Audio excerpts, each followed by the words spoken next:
आजकल के लड़का लड़की प्यार कर लेते हैं, शादी कर लेते हैं, माँ बाप को बताते भी नहीं, शादी में अपनी शादी में बुलाते भी नहीं। शादी कर ली, बोले हम इस लड़की से प्यार करते हैं।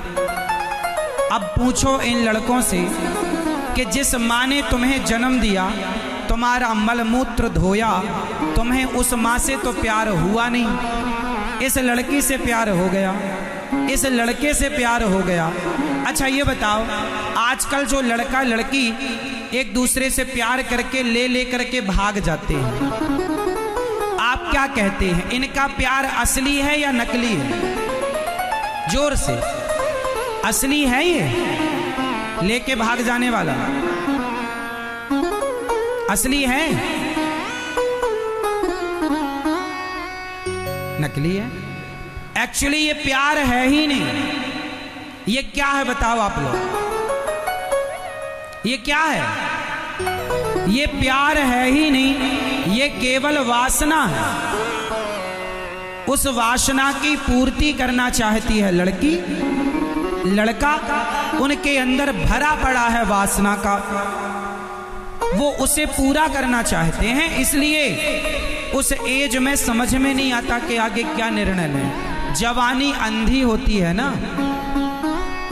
जवानी जोर से, अंधी, और अंधा सही निर्णय कैसे लेगा?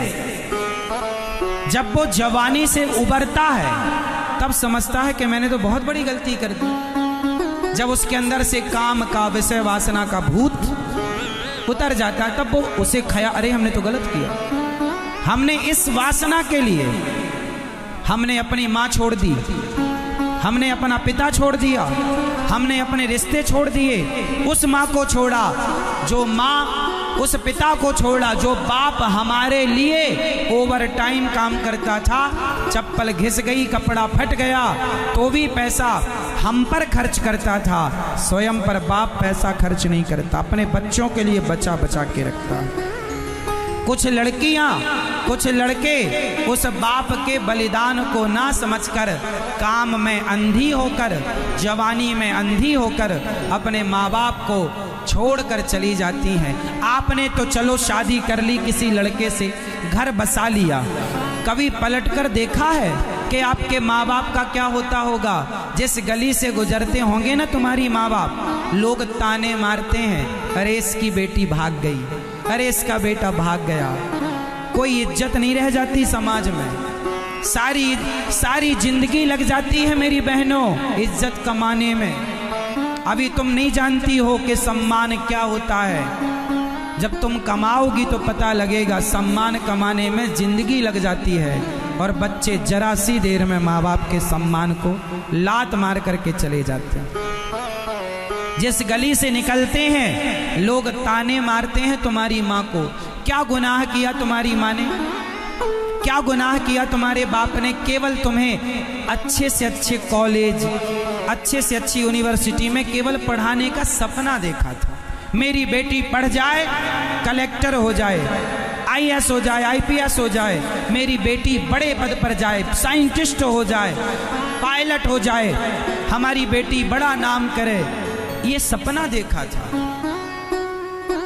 तुम्हारे माँ बाप ने कर्जा लेकर तुम्हें पढ़ाया, ओवर टाइम काम करके पढ़ाया। जब कमाओगे तो पता लगेगा कि 2 पैसे की कीमत क्या होती है। अभी तो बाप का है, पापा मोबाइल दिलाओ, पापा ने दिला दिया, पता नहीं तुम्हें कि वो 20,000 का मोबाइल या 50,000 का मोबाइल वो कैसे कमा के बाप ने तुम्हें दिया। बच्चे आजकल माँ बाप की इज्जत क्यों नहीं करते?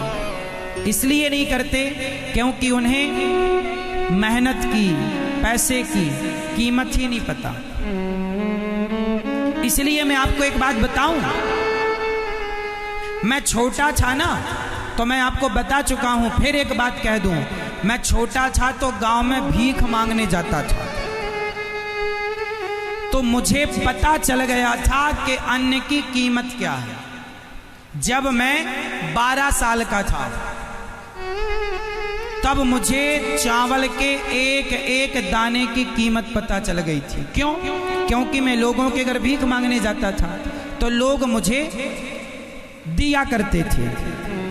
कुछ लोग, कुछ माताएं, सुपड़ा होता है, सुपड़ा, सूपा, जिस पे माताएं, लकड़ी का होता, बांस का बनता है, उस पे आप लोग जो कहते हो, हमारे यहाँ सूपा कहते हैं, सुपड़ा कहते हैं, चलो आप समझो, उस पर ना माताएं आटा, दाल और थोड़ा सा नमक, थोड़ा सा साग सब्जी में आलू टमाटर भी लोग देते थे भिक्षा में।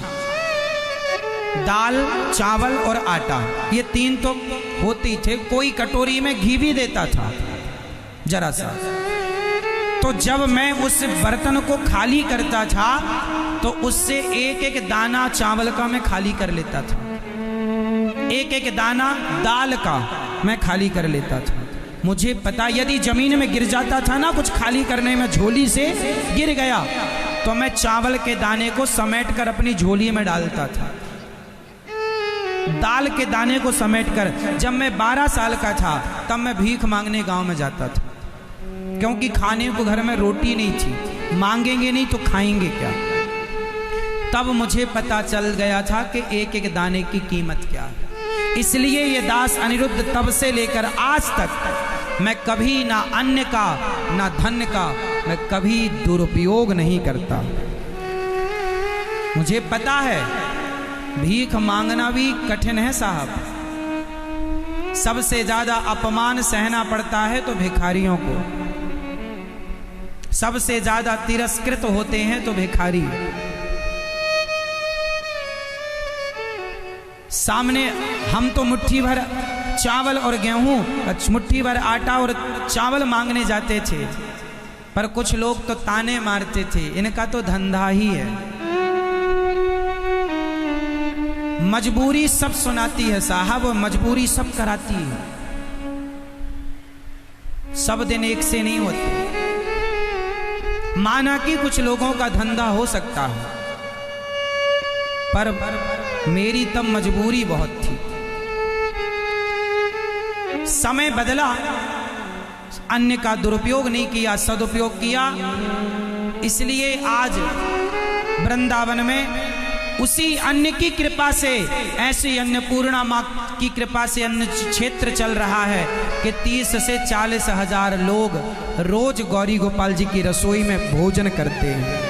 पूरे भारत देश की सबसे बड़ी रसोइयों में 5वें नंबर की रसोई है। आप लोग कभी आना और अपनी आंखों से देखकर तय करना कि ये 5वें नंबर की कहेंगे आप या पहले नंबर की कहेंगे, वो आप तय करिएगा। आप भी तो जमाना घूमे होंगे, आपने भी तो संसार देखा होगा, और अब आप आकर के अपनी आंखों से देखिएगा। इसलिए थोड़ा बच्चों को ये जरूर बताओ कि बेटा 10 रुपए की कीमत क्या है। आप अपने बच्चों को गरीबों के पास ले जाया करो, झोपड़पट्टी में बच्चों के हाथ से बंटवाया करो, वृंदावन लाया करो। और संत लोग आते हैं, जरूरत आज भी वृंदावन में अन्न क्षेत्र जब बढ़ता है तो वहाँ का जितना संत समाज, संत लोग हैं और जो जरूरतमंद हैं, जो फुटपाथ पर रहते हैं, कोई रिक्शा चलाता है, कोई मजदूरी करता, वो सब लोग आते हैं और रोटी लेने के लिए लाइन पर खड़े होते हैं। कभी आप देखेंगे तो आपको लगेगा कि भगवान ने आपको कम से कम रोटी के लिए लाइन पर तो नहीं लगना पड़ता।